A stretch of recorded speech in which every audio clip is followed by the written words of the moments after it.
tükenir.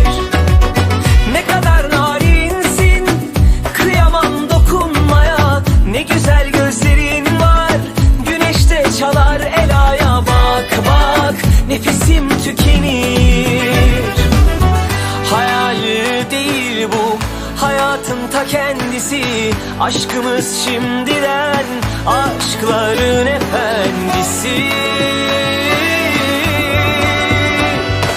Maşallah diyelim, nazarlar değmesin. İlan ettim, bu kalbin sahibi de sensin. Maşallah diyelim, nazarlar değmesin. Bugünü yaşa, yarını hayal et, çünkü hep benimlesin.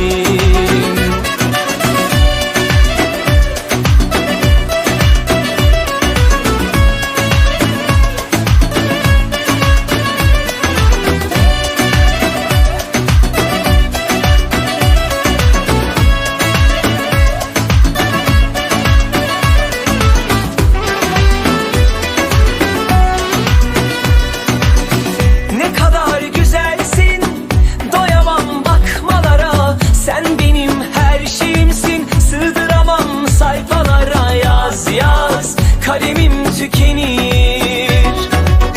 Ne kadar narinsin, kıyamam dokunmaya. Ne güzel gözlerin var, güneşte çalar Ela'ya. Bak bak, nefesim tükenir.